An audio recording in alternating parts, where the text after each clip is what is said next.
स्नातक तृतीय वर्ष भूगोल विषय के इस ऑनलाइन क्लास में आप सभी का स्वागत है। जब हम अगले क्लास में जाते हैं तो सबसे पहले हम उस विषय के बारे में हम जानते हैं और कौन सा उस विषय में हमको पेपर पढ़ना है, ये जानकारी अति आवश्यक हो जाती है। इसलिए स्नातक तृतीय वर्ष में भूगोल विषय में हमको कौन कौन सा विषय पेपर पढ़ना है उसके बारे में मैं सबसे पहले आपको बता दूं। तो इसमें 3 पेपर आपको पढ़ना है। जो पहला पेपर है उस पेपर का नाम भौगोलिक चिंतन का इतिहास है। जो सेकंड पेपर है उसका नाम विश्व का प्रादेशिक भूगोल है। और जो तीसरा प्रश्न पत्र हम लोगों का है जो स्नातक तृतीय वर्ष में हम लोगों को अध्ययन करना है उसका नाम पर्यावरण पारिस्थितिकी एवं संविकास है। तो हम बात करते हैं प्रथम प्रश्न पत्र की, अर्थात भौगोलिक चिंतन का विकास। तो भौगोलिक चिंतन का विकास जो है उसके अंतर्गत प्राचीन काल में भारत में भूगोल की क्या स्थिति थी, वेद काल में या पुराणों में या महाकाव्यों में भूगोल का किस प्रकार से वर्णन किया गया है या किस प्रकार से उसमें भूगोल का समावेश है, इन सब का अध्ययन किया जाता है। प्राचीन काल में आर्यभट्ट, बराहमिहिर, भास्कराचार्य आदि का भूगोल में क्या योगदान रहा है उसके बारे में हमको जानकारी लेनी है या प्राप्त करनी है।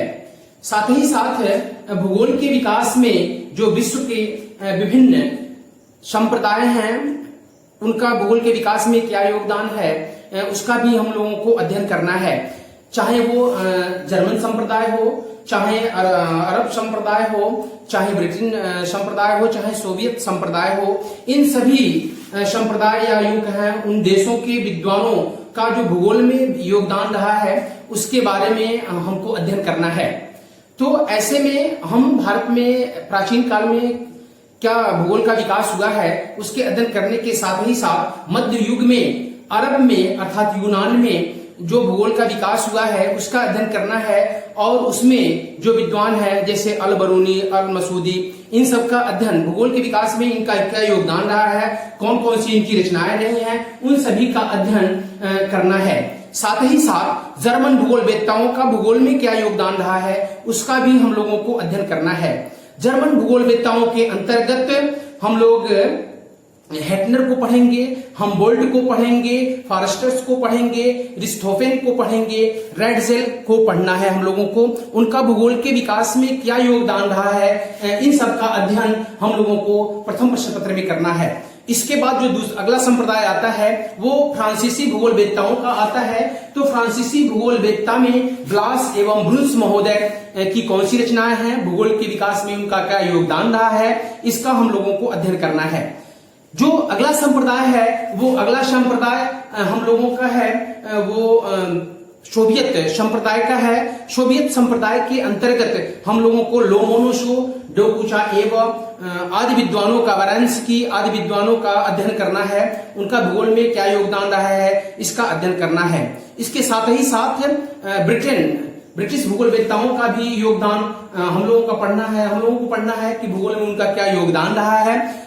ब्रिटिश भूगोलवेत्ता के अंतर्गत हम लोगों को मैगेंडर को पढ़ना है, हरवर्सन को पढ़ना है तथा डडले स्टैम्प को पढ़ना है। इनका भूगोल में क्या योगदान रहा है भूगोल के विकास में, इसका अध्ययन हम लोगों को इस प्रथम प्रश्न पत्र में करना ही है। साथ ही साथ जो भूगोल की प्रकृति एवं उसकी विषय वस्तु क्या है उसका भी अध्ययन हम लोगों को फर्स्ट पेपर में करना है। भूगोल एक विज्ञान के रूप में कैसे है इसका अध्ययन करना है। साथ ही साथ भारत में भूगोल का विकास कैसे हुआ उसका भी हमको अध्ययन करना है इस प्रथम प्रश्न पत्र में। तो ये जो हमारा फर्स्ट पेपर है अर्थात भौगोलिक चिंतन का विकास, तो ये हम लोगों का संपूर्ण सिलेबस है। तो इस संपूर्ण सिलेबस को हम लोगों को पूरे वर्ष में पढ़ना है। अब हम बात करते हैं दूसरे पेपर की।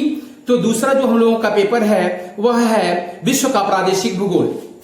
विश्व के प्रादेशिक भूगोल के अंतर्गत हम लोगों को प्रदेश की संकल्पना, विश्व के प्राकृतिक प्रदेश, विश्व के मानसूनी प्रदेश, विश्व के प्राकृतिक एवं मानसूनी प्रदेशों के वर्गीकरण के क्या क्या आधार हैं, इन सब का अध्ययन द्वितीय प्रश्न पत्र के अंतर्गत करना है।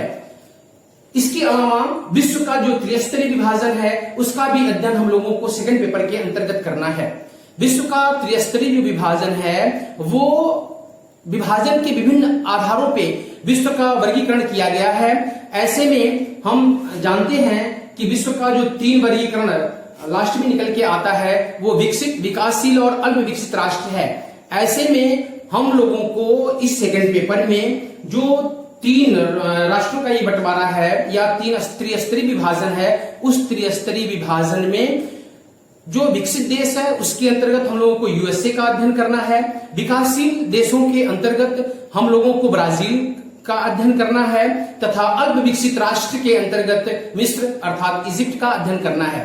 अगर हम यूएसए की बात करें या ब्राजील की बात करें या मिस्र की बात करें तो इन तीनों देशों में भौतिक प्रदेश का अध्ययन करना है, उसके जलवायु प्रदेश का अध्ययन करना है, उसकी कृषि प्रदेश का अध्ययन करना है और औद्योगिक प्रदेश का अध्ययन करना है तथा उन देशों में कौन कौन से खनिज संसाधन पाए जाते हैं, कृषि कैसी है और कौन कौन सी फसलों का उत्पादन किया जाता है, उनके उत्पादन और वितरण के बारे में अध्ययन किया जाएगा द्वितीय प्रश्न पत्र में। अब हम बात करते हैं तृतीय प्रश्न पत्र की अर्थात पर्यावरण, पारिस्थितिकी एवं सम विकास की। तो इस तृतीय प्रश्न पत्र के अंतर्गत हम लोगों को पर्यावरण की संकल्पना, पर्यावरण के तत्व, पारिस्थितिकी तंत्र की संकल्पना एवं इसकी संरचना, कार्यभोज स्तर, खाद्य श्रृंखला, पारिस्थितिकी तंत्र में मानव के कार्य, पर्यावरणीय ह्रास और साथ ही साथ है मनुष्य के जो आर्थिक क्रियाएं हैं उनके कारण जो पर्यावरण को क्षति हुआ है उसके कारण एवं परिणाम की चर्चा करनी है। साथ ही साथ खाद्य श्रृंखला का अध्ययन करना है।